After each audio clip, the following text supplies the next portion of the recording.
they've got your back.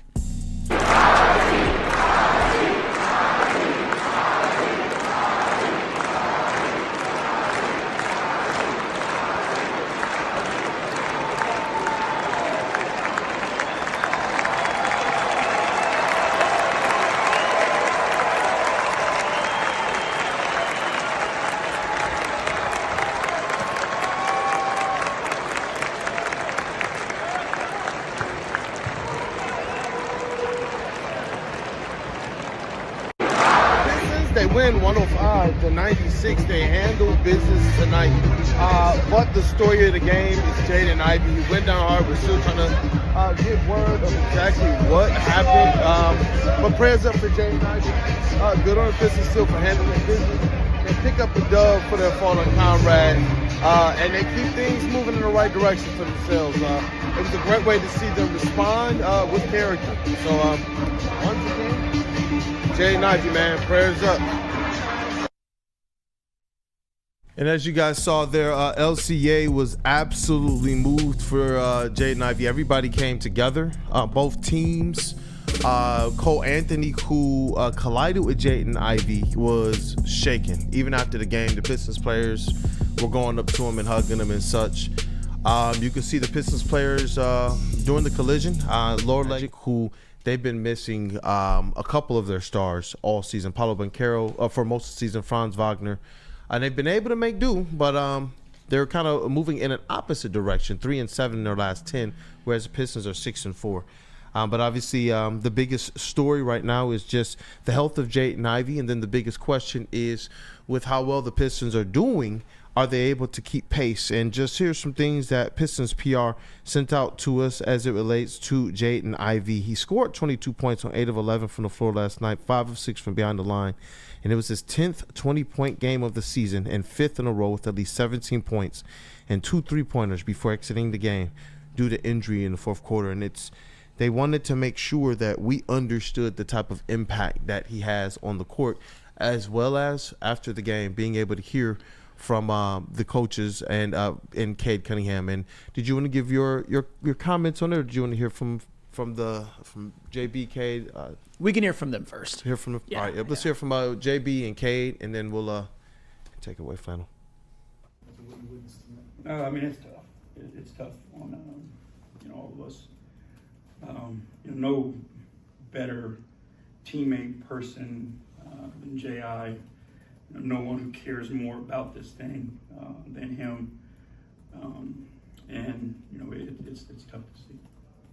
This is what you guys do is you play the game, obviously, and there's still 10 minutes of action, to go after he suffers the injury. How tough is it to get you guys together to say, hey, we'll address it, but we still have to finish our jobs? Yeah, again, I give our guys credit for doing it.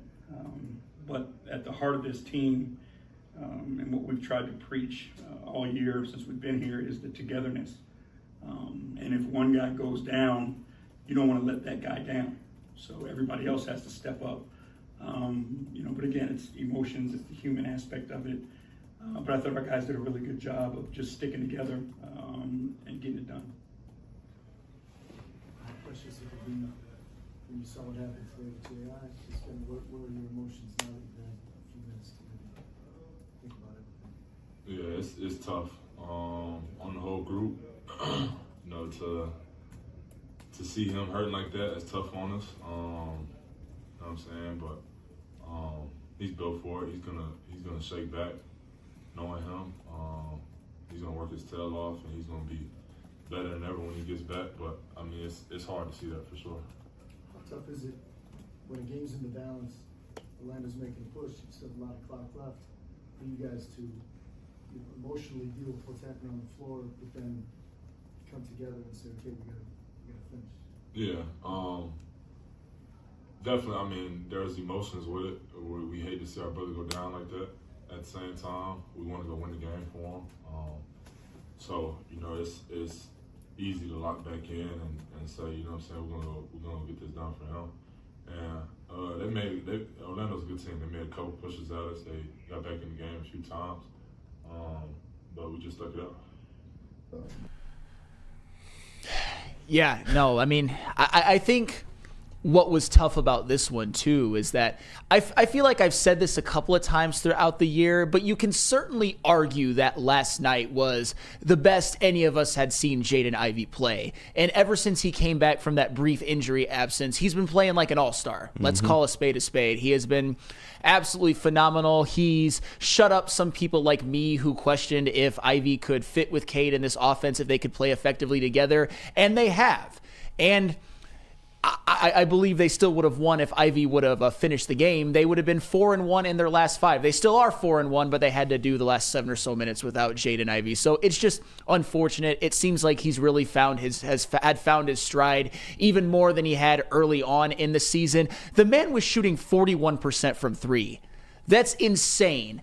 There are a lot of people, myself included, who question whether or not he'd ever be able to shoot 37 or 38%. He's shooting 41% from 3. It's going to be a huge loss, and obviously I feel bad because I think it's going to obviously be it's going to affect the Pistons. But at this point, with it being so raw still from last night, I just feel bad for him as a human being as well. Yep. You never like to see that.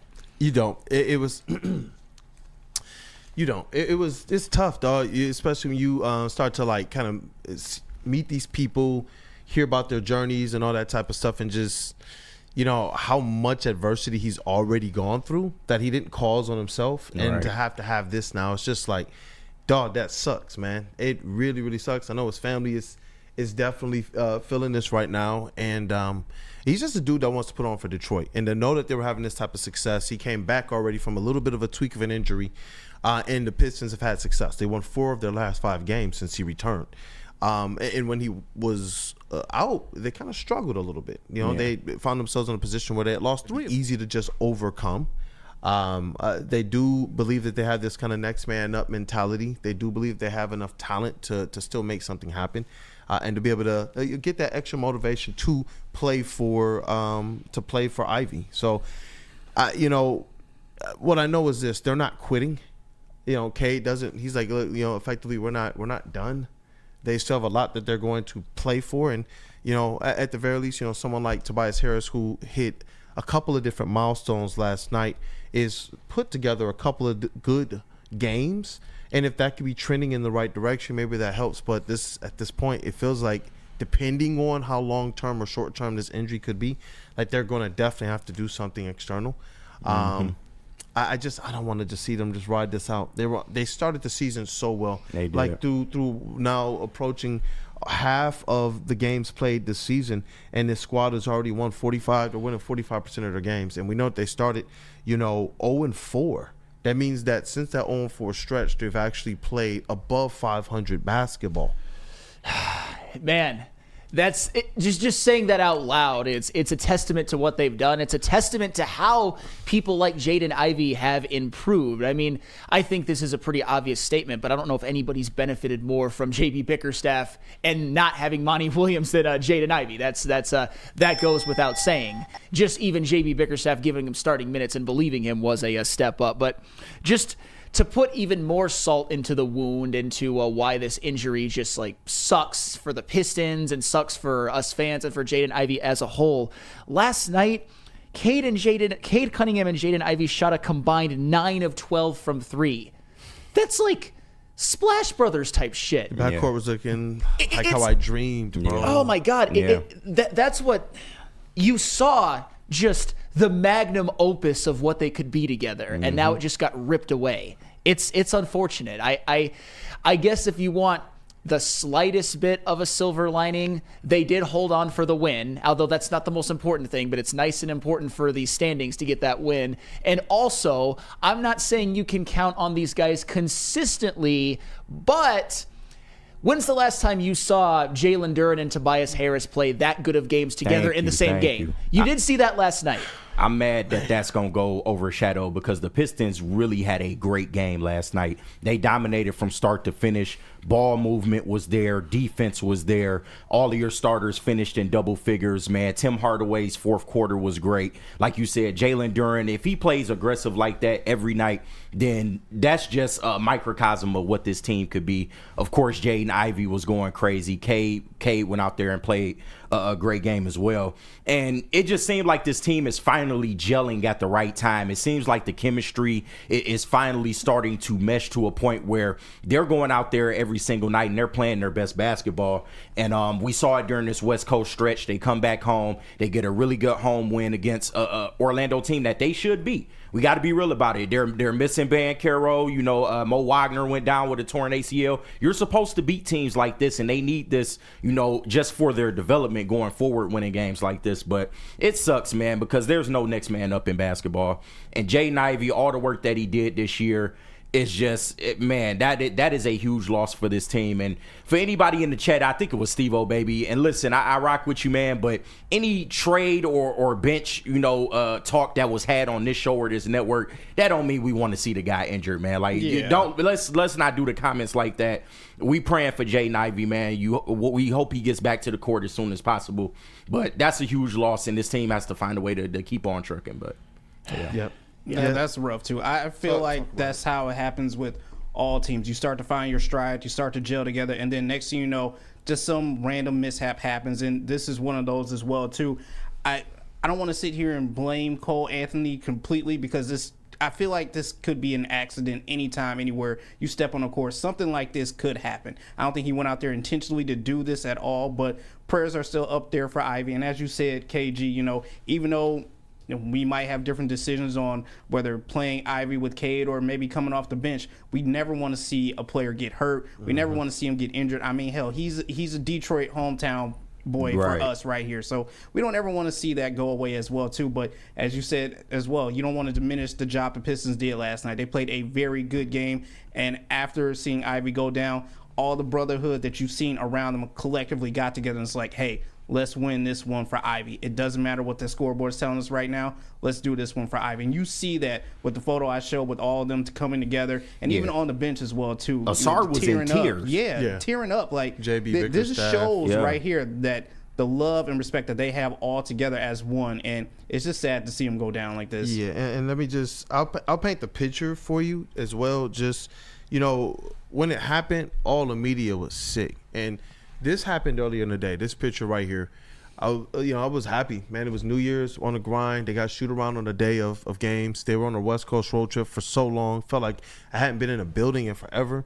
And so, we went in there. The vibes were awesome. They were happy to be back home. Jaden Ivey walked out because he was getting some treatment, to get, ice on their knees and all that type of stuff.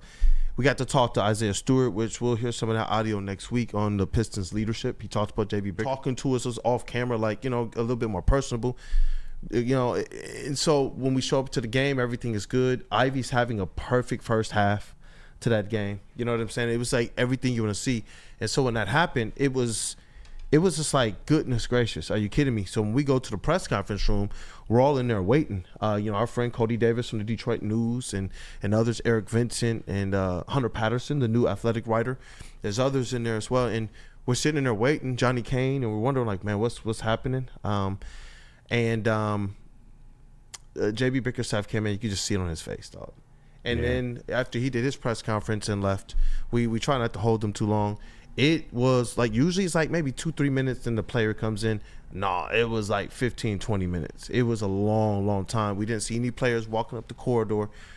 So we know that they did say a couple prayers for him. We know that those guys were feeling it. You could tell that there was a lot of emotion that they had to get in check before they came back. So this is something that they're not, this is something that this is their brothers, this is one of their leaders. This is somebody that they knew went through some bull last year. And that, to me, though, well, I continue to talk about Jaden Ivey all offseason. I talked about him coming into this season. I continue to highlight the improvements he made the last 15 games of last year while he was still underneath that communist regime. Mm-hmm. And realistically, that's what makes me bullish about who Jaden Ivey is going to be beyond whatever he's dealing with right now. This is what he does. When we talk about, Detroit, when we talk about that kind of overcome spirit, that's what Jaden Ivey has, and he wants to win here. He wants to get it all here, and I look forward to him getting back. So definitely, man, prayers up for Jaden Ivey. Man, we're still waiting for an official word and hoping it is, something that is, he gets back just strong and healthy from. So yeah. You know what? Obviously, the Jaden Ivey injury is terrible. I'm sad. I'm gutted. We all are in this room. We all are in the chat as well.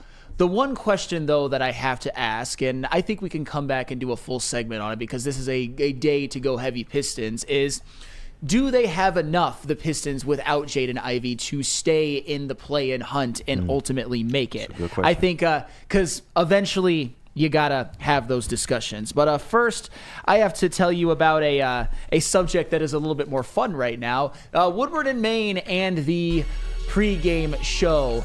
You know what? On game day...